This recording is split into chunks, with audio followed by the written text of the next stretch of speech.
Assalamualaikum warahmatullahi wabarakatuh. Saya Yulia Wijiastika, dosen STIA Setistio Muara Bungo. Pada kesempatan ini saya diwawancarai oleh Ibu Yuni Fitrianingsih.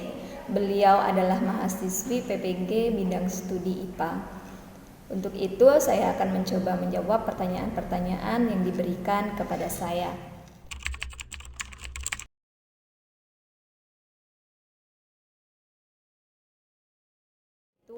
Menciptakan suasana kelas yang kondusif. Untuk menciptakan suasana kelas yang kondusif, saya menggunakan media ajar PowerPoint dan video. Dengan harapan mahasiswa dapat memahami dan mengerti materi apa yang saya jelaskan di depan kelas. Kemudian saya juga menggunakan media ajar video. Saya akan memutarkan video di dalam kelas yang berkaitan dengan materi ajar. Kemudian mahasiswa diharapkan mampu mengungkapkan kembali atau menceritakan kembali apa yang ada di dalam video tersebut. Yang kedua, menciptakan metode pembelajaran yang variatif. Saya menggunakan berbagai macam metode pembelajaran, seperti yang pertama ada ceramah dan diskusi, kemudian small group discussion, kemudian ada project based learning. Jadi metode-metode ajar ini saya gunakan di setiap pertemuan itu selalu berbeda. Misalkan di pertemuan kedua saya menggunakan small group discussion, kemudian pertemuan ketiga saya menggunakan project based learning, dan begitu seterusnya saya menggunakan metode ajar yang bervariatif. Kemudian memberikan reward.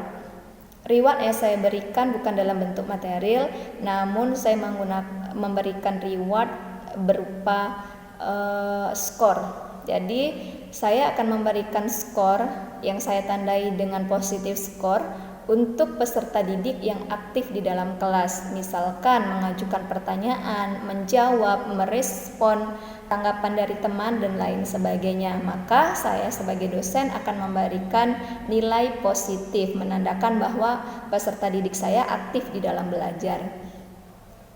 Kemudian menciptakan aktivitas yang melibatkan peserta didik. Di dalam proses belajar mengajar, saya berusaha melibatkan seluruh mahasiswa di dalam kelas. Dalam artian saya menggunakan small group discussion yang mana membentuk mereka ke dalam beberapa kelompok, kemudian mereka akan mempresentasikan hasil daripada diskusinya tersebut. Kemudian saya juga selalu memberikan pertanyaan-pertanyaan kepada mahasiswa saya atau peserta didik saya yang sekiranya di dalam proses belajar mengajar itu nampak tidak aktif di dalam kelas. Maka saya akan memberikan pertanyaan, kemudian menumbuhkan motivasi belajar mereka lagi. Saya selalu melakukan evaluasi pembelajaran di dalam setiap pertemuan. Misalkan saya sudah selesai menjelaskan dan materi juga sudah selesai dibahas di dalam kelas. Tidak ada pertanyaan lagi yang diajukan kepada saya, bahkan kepada teman-temannya. Saya akan mengevaluasinya dengan cara memberikan pertanyaan, kemudian menyimpulkan hasil belajar pada pertemuan tersebut. Kemudian saya juga memberikan semacam kuis di pertemuan keempat, ke-8, ke-12, dan juga ke-15 untuk melihat bagaimana peningkatan atau evaluasi hasil belajar peserta didik saya.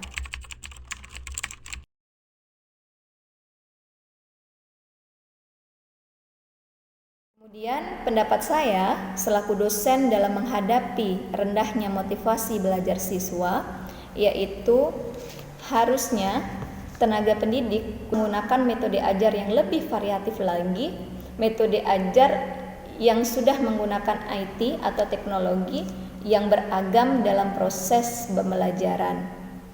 Jadikan siswa sebagai peserta yang aktif. Sekarang kita harus membuat mahasiswa atau peserta didik kita ini sebagai peserta yang aktif atau student centered learning, sehingga di dalam pembelajaran mereka tidak akan merasa bosan dan tumbuh motivasi belajar mereka. Karena motivasi belajar ini tentu sangat berpengaruh terhadap hasil belajar. Kita juga bisa mengamati dari aktivitas belajar individu ketika sedang melaksanakan pembelajaran di kelas. Jadi kita bisa mengamati per individu mana siswa yang aktif, mana siswa yang tidak aktif. Kemudian kita harus mencari penyelesaian masalahnya. Jadi kita harus bisa menyesuaikan metode pembelajaran yang kita gunakan di dalam kelas dengan kondisi peserta didik kita di dalam kelas.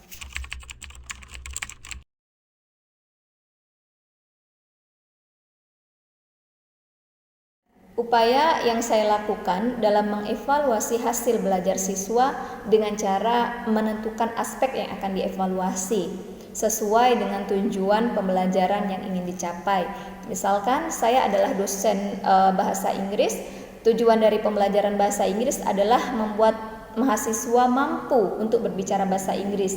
Jadi aspek-aspek penilaian di dalam speaking itu misalnya ada pronunciation, ada vocabulary, kemudian juga ada grammar dan lain sebagainya. Maka aspek-aspek itu yang akan menunjang evaluasi kita di dalam proses belajar mengajar khususnya untuk peserta didik.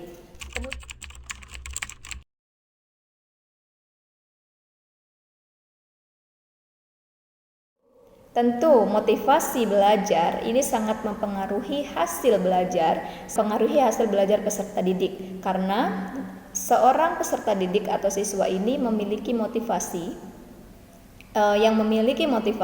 mempunyai kecenderungan untuk mencurahkan segala kemampuannya dalam mendapatkan hasil belajar yang optimal sesuai dengan tujuan yang diharapkan. Nah, tenaga pendidik harus menggunakan metode ajar yang baik, yang bervariatif, sehingga peserta didik kita tidak jenuh dalam belajar dan menjadikan peserta didik kita adalah sebagai student centered learning. Baik, itulah tadi jawaban-jawaban dari saya. Semoga dapat bermanfaat. Terima kasih. Saya ucapkan assalamualaikum warahmatullahi wabarakatuh.